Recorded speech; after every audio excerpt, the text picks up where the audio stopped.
Sobat pembelajar di mana saja berada, terus jaga protokol kesehatan di masa pandemi ini. Perkenalkan, saya Wike, teman belajar sobat semua. Pada pertemuan kali ini kita akan belajar pengelolaan PNBP. Materi ini akan disampaikan oleh sobat belajar kita yang selalu semangat, Mas Pedia. Apa kabar Mbak Wike? Dan apa kabar sobat pembelajar semua? Semoga sehat terus di masa pandemi ini. Pada video pertama ini, kita akan membahas pengelolaan penerimaan negara bukan pajak atau PNBP. Dimulai dari pertama, siklus pengelolaan PNBP. Kedua, perencanaan PNBP. Ketiga, pelaksanaan PNBP. Keempat, pertanggungjawaban PNBP.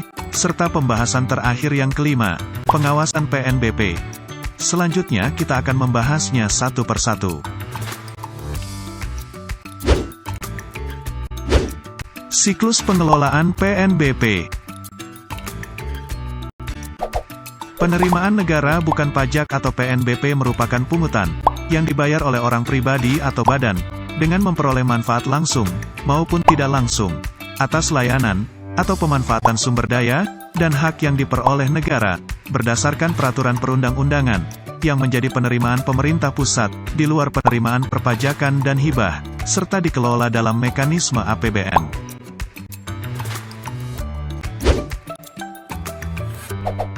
Seluruh aktivitas, hal, dan atau benda yang menjadi sumber penerimaan negara di luar perpajakan dan hibah dinyatakan sebagai objek PNBP.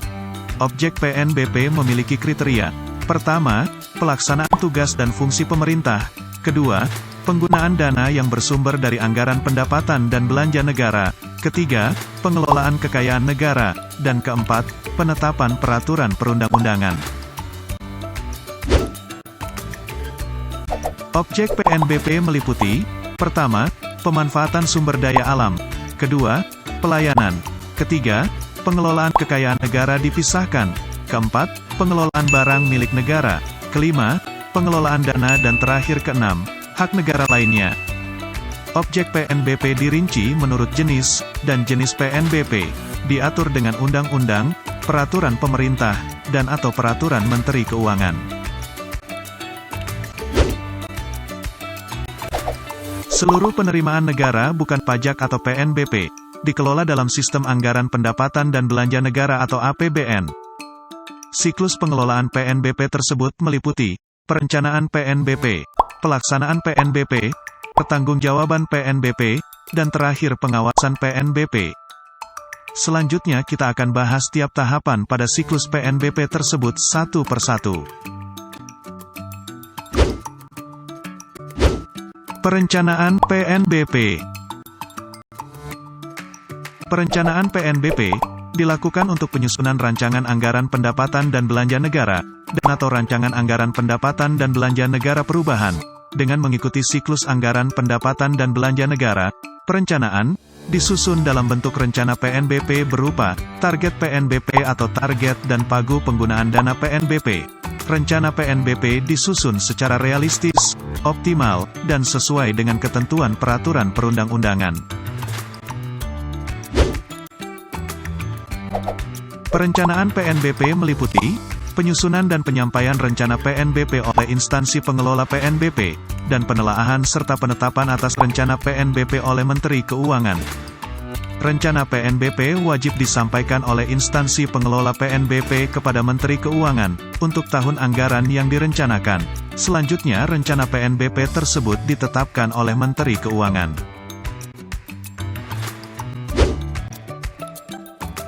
Pimpinan instansi pengelola PNBP atau pejabat kuasa pengelola PNBP menyusun rencana PNBP untuk tahun anggaran yang direncanakan, dan perakiraan maju rencana PNBP untuk 3 tahun anggaran setelah tahun anggaran yang direncanakan.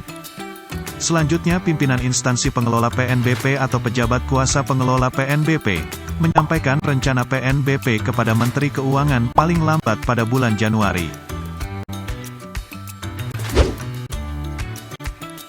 Menteri Keuangan melakukan penelaahan atas rencana PNBP. Selanjutnya Menteri Keuangan menetapkan rencana PNBP tahun anggaran yang direncanakan untuk menyusun kapasitas fiskal pada bulan Februari berdasarkan hasil penelaahan.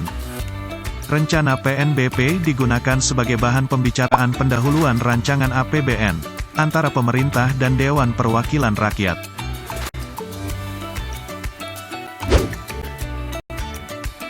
Berdasarkan hasil kesepakatan pemerintah dan DPR dalam pembicaraan pendahuluan RAPBN dan atau adanya perubahan kebijakan pemerintah, pimpinan instansi pengelola PNBP atau pejabat kuasa pengelola PNBP melakukan penyesuaian atas rencana PNBP.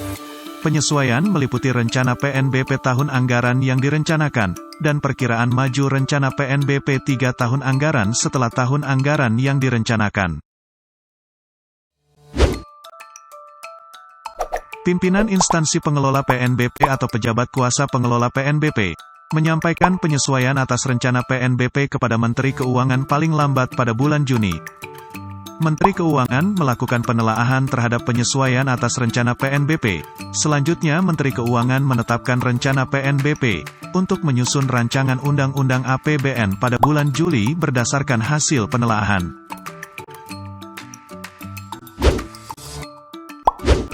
Pelaksanaan PNBP. Pelaksanaan PNBP meliputi 6 langkah. Langkah pertama, penentuan PNBP terutang. Kedua, pemungutan PNBP. Ketiga, pembayaran dan penyetoran PNBP. Keempat, penggunaan dana PNBP. Kelima, pengelolaan piutang PNBP. Dan terakhir, langkah keenam, penetapan dan penagihan PNBP terutang. Kita akan bahas satu persatu. PNBP terutang dihitung oleh instansi pengelola PNBP, mitra instansi pengelola PNBP, atau wajib bayar. Instansi pengelola PNBP wajib melakukan verifikasi atas PNBP terutang, yang dihitung oleh wajib bayar. Instansi pengelola PNBP yang tidak melakukan verifikasi, dikenai sanksi sesuai dengan ketentuan peraturan perundang-undangan. Instansi pengelola PNBP wajib melakukan pemungutan PNBP berdasarkan jenis dan tarif PNBP, sesuai dengan ketentuan peraturan perundang-undangan. Dalam hal instansi pengelola PNBP dibantu oleh mitra instansi pengelola PNBP, untuk melaksanakan sebagian tugas pengelolaan PNBP, mitra instansi pengelola PNBP wajib melakukan pemungutan PNBP terutang berdasarkan jenis dan tarif PNBP. Seluruh PNBP wajib disetor ke kas negara. Wajib bayar wajib membayar PNBP terutang ke kas negara melalui tempat pembayaran yang ditunjuk Menteri Keuangan. Dalam hal tertentu, wajib bayar dapat melakukan pembayaran PNBP terutang melalui instansi pengelola PNBP atau mitra instansi pengelola PNBP. Instansi pengelola PNBP atau mitra instansi pengelola PNBP yang menerima pembayaran PNBP dari wajib bayar wajib menyetorkan seluruh PNBP pada waktunya ke kas negara. Instansi pengelola PNBP dapat mengusulkan penggunaan dana PNBP yang dikelolanya kepada Menteri Keuangan untuk pengelolaan atau peningkatan kualitas pengelolaan PNBP, optimalisasi PNBP, atau lainnya. Terhadap usulan tersebut, Menteri Keuangan memberikan persetujuan atau penolakan dengan mempertimbangkan kondisi keuangan negara, kebijakan fiskal, dan atau kebutuhan pendanaan instansi pengelola PNBP. Dalam hal wajib bayar belum melakukan pembayaran PNBP terutang, instansi pengelola PNBP mencatat PNBP terutang sebagai piutang PNBP. Instansi pengelola PNBP wajib mengelola piutang PNBP yang menjadi tanggung jawabnya, sesuai dengan ketentuan peraturan perundang-undangan di bidang piutang negara. Instansi pengelola PNBP yang tidak melaksanakan pengelolaan piutang PNBP dikenai sanksi sesuai dengan ketentuan peraturan perundang-undangan. Dalam hal terjadi kurang bayar terhadap PNBP terutang, instansi pengelola PNBP atau mitra instansi pengelola PNBP menetapkan PNBP terutang.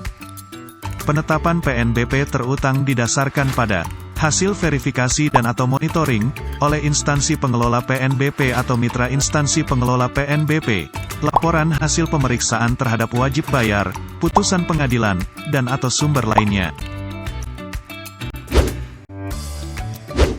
Pertanggungjawaban PNBP. Instansi pengelola PNBP dan wajib bayar yang menghitung sendiri PNBP terutang, wajib menatausahakan PNBP.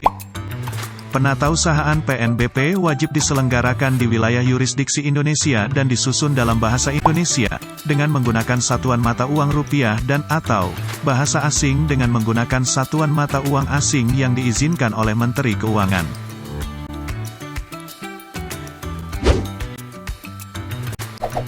Dokumen yang menjadi dasar penatausahaan PNBP, wajib disimpan selama 10 tahun.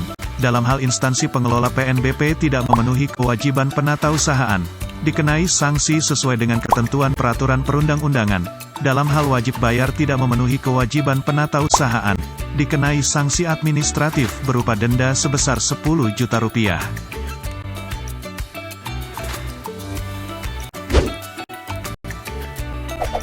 Dalam rangka pertanggungjawaban PNBP, wajib bayar yang menghitung sendiri PNBP terutang, wajib menyampaikan laporan realisasi PNBP, dan laporan PNBP terutang kepada instansi pengelola PNBP. Laporan paling sedikit memuat jenis, periode, dan jumlah PNBP. Laporan disampaikan secara periodik paling lama 20 hari kalender setelah periode laporan tersebut berakhir.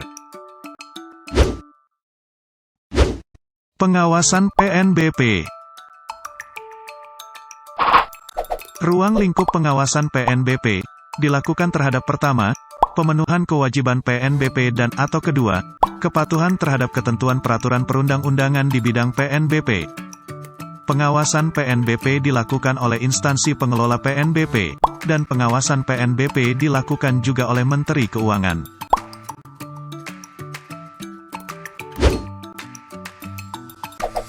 Setiap instansi pengelola PNBP melaksanakan pengawasan intern atas pengelolaan PNBP.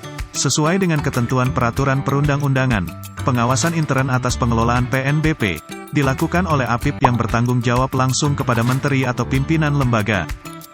Instansi pengelola PNBP wajib melakukan pengawasan atas kewajiban pengelolaan PNBP yang dilakukan oleh mitra instansi pengelola PNBP.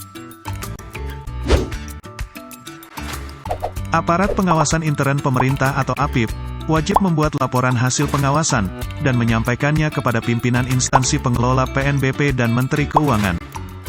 Berdasarkan laporan aparat pengawasan intern pemerintah atau APIP, Menteri Keuangan melakukan konsolidasi dan penelaahan.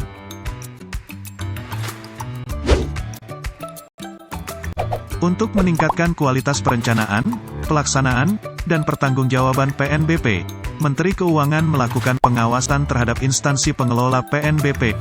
Pengawasan dapat dilakukan dalam bentuk verifikasi, penilaian, dan atau evaluasi. Pengawasan dilakukan oleh unit yang ditunjuk oleh Menteri Keuangan.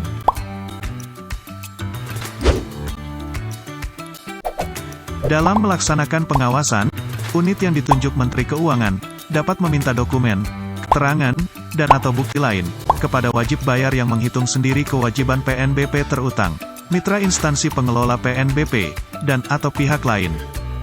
Permintaan dilakukan dengan tetap berkoordinasi dengan instansi pengelola PNBP, dan atau mitra instansi pengelola PNBP. Demikianlah penjelasan materi pertama pada seri PNBP. Terima kasih telah menonton video ini. Sampai berjumpa pada seri PNBP selanjutnya. Assalamualaikum warahmatullahi wabarakatuh.